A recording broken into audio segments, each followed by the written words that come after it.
Omania mobiles, AM road Perumbavoor, PO junction Muvattupuzha. Muvattupuzha നഗരസഭയും സാമൂഹ്യക്ഷേമ വകുപ്പും സംയുക്തമായി ഭിന്നശേഷി കുട്ടികൾക്കായി കലാമേള സംഘടിപ്പിച്ചു. കിരണം 2024 എന്ന പേരിൽ നടത്തിയ കലാമേള നഗരസഭാ ചെയർമാൻ PP എൽദോസ് ഉദ്ഘാടനം ചെയ്തു. മൂവാറ്റുപുഴ നഗരസഭയും സാമൂഹ്യക്ഷേമ വകുപ്പും സംയുക്തമായി സംഘടിപ്പിച്ച ഭിന്നശേഷി കലാമേള കിരണം 2024 നഗരസഭാ ചെയർമാൻ PP എൽദോസ് ഉദ്ഘാടനം ചെയ്തു.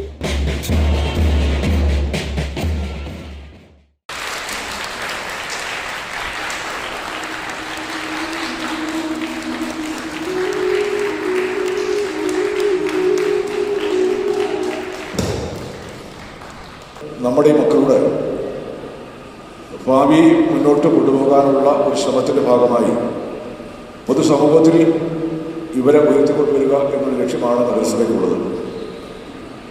ഒരു കുട്ടി നമ്മുടെ കുടുംബത്തിലുണ്ടെങ്കിൽ ആ മാതാപിതാക്കൾ അനുഭവിക്കുന്ന പ്രയാസവും ബുദ്ധിമുട്ടും ഒക്കെ നമുക്കറിയാം. അപ്പോൾ നിങ്ങളോട് ചേർന്ന് നിന്ന് നിങ്ങളുടെ ജീവിത കാര്യങ്ങൾ ഭംഗിയായി കൊണ്ടുപോകാനാണ് നഗരസഭ ശ്രമിക്കുന്നത്. അപ്പം അങ്ങനെയുള്ള കാര്യങ്ങൾ നഗരസഭ മുന്നോട്ട് വരുമ്പോൾ എല്ലാവരുടെയും സഹായവും സഹകരണം ഉണ്ടാകണം എന്ന് ആമുഖമായി ഞാൻ അഭ്യർത്ഥിക്കാൻ ആഗ്രഹിക്കുന്നു. കഴിഞ്ഞ വർഷത്തെ ഈ കലാമേളയിൽ നഗരസഭയ്ക്ക് വേണ്ടി ഞാനൊരു വാഗ്ദാനം നൽകിയിരുന്നു.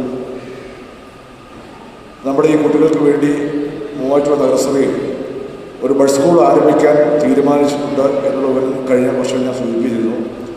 ഏതാണ്ട് 33 ലക്ഷം രൂപ അതിനുവേണ്ടി മാറ്റി വച്ചിട്ടുണ്ട്. ഈ മാസം തന്നെ ബഡ് സ്കൂളിൻ്റെ നിർമ്മാണ വേല ആരംഭിക്കും എന്നുള്ള കാര്യം വളരെ സന്തോഷപൂർവ്വം ഞാൻ നിങ്ങളെ അറിയിക്കാൻ ആഗ്രഹിക്കുന്നു. ക്ഷേമകാര്യ standing committee chairperson Prameela Girish Kumar ചടങ്ങിൽ അധ്യക്ഷത വഹിച്ചു. 28 വാർഡുകളിൽ നിന്നായി 100ഓളം ഭിന്നശേഷിക്കാർ കലാകായിക മേളയിൽ പങ്കെടുത്തു.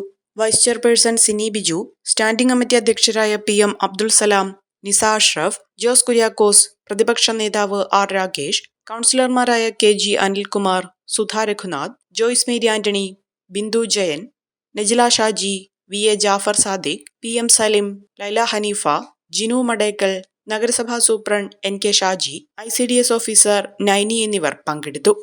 നേത്ര സംരക്ഷണത്തിന് നമ്മുടെ Ahalya Ahalya foundation eye hospital, കേരളത്തിൽ എല്ലായിടത്തും.